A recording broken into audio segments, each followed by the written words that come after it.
नमस्कार. छायाज रेसिपीजमध्ये आज आपण रवा आणि पोहे यापासून मस्त अशी नाश्त्याची रेसिपी बनवणार आहोत. तर यासाठी इथे मी 1 कप रवा घेतला आहे, मिक्सरच्या भांड्यामध्ये घालून घ्यायचा आहे. जाड किंवा बारीक कोणताही रवा तुम्ही इथे घेऊ शकता. यानंतर इथे मी 1 कप पोहे घेतलेत. पोहेसुद्धा जाड किंवा पातळ कोणतेही इथे वापरता येऊ शकतात. तर हे सुद्धा मिक्सरच्या भांड्यामध्ये घालायचे आहेत. तुम्ही सगळं साहित्य वाटीने सुद्धा मोजू शकता. कुठलीही एक वाटी घरातली सेट करा आणि तिने हे साहित्य मोजून घ्या. तर इथे पहा, हे मी बारीक करून घेतलं आहे, अगदी फाईन करून घ्यायचं आहे. हाताला हे थोडंसं रवा लागतं कारण पोहे अगदी बारीक होत नाहीत. आता यामध्ये त्याच कपाने मोजून 1 कप मी दही घातलं आहे. घरी बनवलेलं थोडंसं कमी आंबट असलेलं दही इथे घ्यायचं आहे.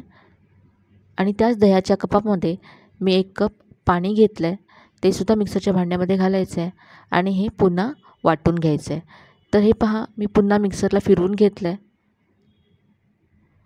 आता ही तयार पेस्ट आपण एका बाउलमध्ये काढून घेऊया.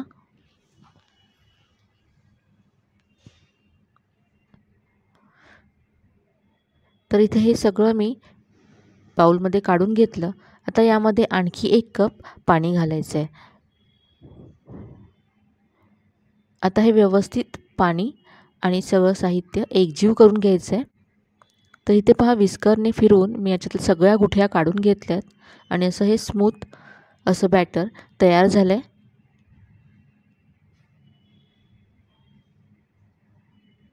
तर अजूनही मला घट्ट वाटतं आहे, तर यामध्ये मी आता आणखी अर्धा कप पाणी घालते.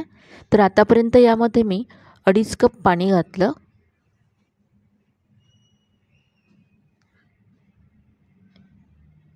तर आता हे अगदी परफेक्ट आहे. याची कन्सिस्टन्सी तुम्हाला मी दाखवते. हे असं आपल्याला याचं बॅटर हवं आहे.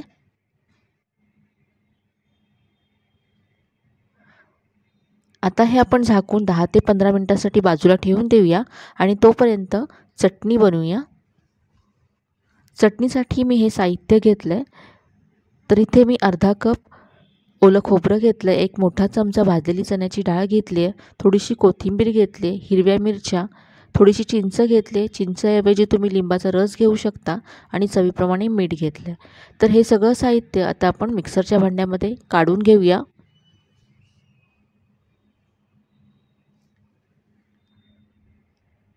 आता यामध्ये पाणी घालून ही चटणी वाटून घ्यायची आहे. तर इथे पहा, मी चटणी वाटून घेतली आहे. बाउलमध्ये काढून घेऊया आणि चटणीवर घालण्यासाठी फोडणी तयार करूया. तर फोडणीसाठी इथे मी 1 चमचा तेल कडकडीत गरम करून घेतलं. यामध्ये पाव चमचा मोहरी घातली आहे. मोहरी तडतडल्यानंतर थोडासा कढीपत्ता घातला. यानंतर अर्धा चमचा उडदाची डाळ घातली आहे. आता ही मस्त फोडणी चटणीवरती घालूया. चटणी तयार आहे. तर ही चटणी आता बाजूला ठेवूया आणि पुढची कृती करूया. तर जे पीठ आपण झाकून ठेवलं होतं, तर इथे 15 मिनटं झालेत. आपण पाहूया आणि हे अगदी परफेक्ट आहे. यामध्ये आणखी पाणी घालायची आपल्याला अजिबात गरज नाही आहे.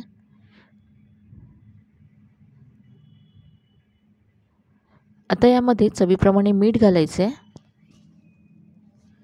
आणि यानंतर यामध्ये मी अगदी चिमूटभर बेकिंग सोडा घालणार आहे. तर हा ऑप्शनल आहे. तुम्हाला जर बेकिंग सोडा घालायचा नसेल तर हे पीठ तुम्ही 3 ते 4 तासासाठी बाजूला ठेवून द्या, म्हणजे ते छान फर्मेंट होईल, किंवा तुम्ही रात्रभरसुद्धा हे फर्मेंट होण्यासाठी ठेवू शकता.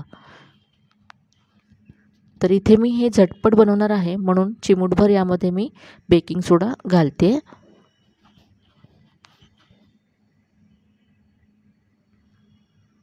सोडा मिक्स करून घ्यायचा आहे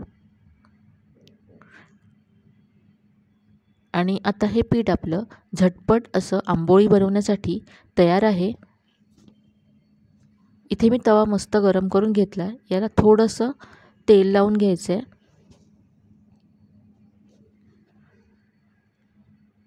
1 चमचा पीठ घालायचं आहे यावरती. याला पसरवायची अजिबात गरज नाही आहे. झाकण ठेवायचं आहे आणि 2 मिनटं आपण याला भाजून घेऊया।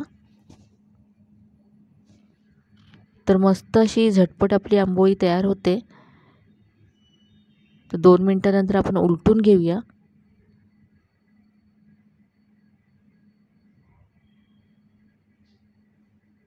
पहा किती मस्त रंग आलाय आंबोळीला। दुसऱ्या बाजूने सुद्धा आता ही आंबोळी आपण भाजून घेऊया। तर नाश्त्यासाठी अगदी झटपट हे तुम्ही बनवू शकता। घाईच्या वेळेस सुद्धा फटाफट तुम्ही पोहे, रवा हे तर घरीच असतं, तर सगळं एकत्र करून तुम्ही झटपट हा नाश्ता बनवू शकता। तर दुसऱ्या बाजूने सुद्धा मस्त याला रंग आलाय, काढून घेऊया आपण। आणि आता अशाच आणखी आंबोळ्या आपण बनवून घेऊया। एकानंतर एक तुम्ही फटाफट ह्या बनवू शकता।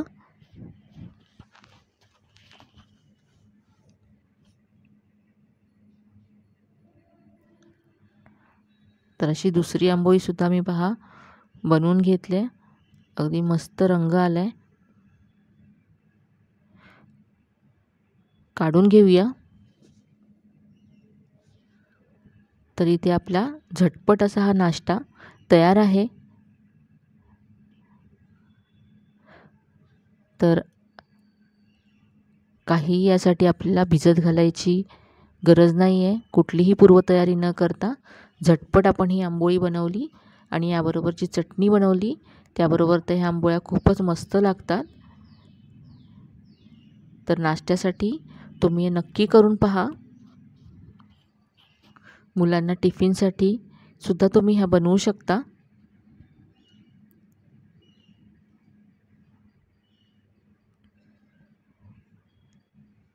चवीला तर खूपच छान आहेत या, आणि तुम्ही पाहू शकता दिसायला जेवढ्या मस्त आहेत तेवढ्या अगदी सॉफ्ट सुद्धा आहेत।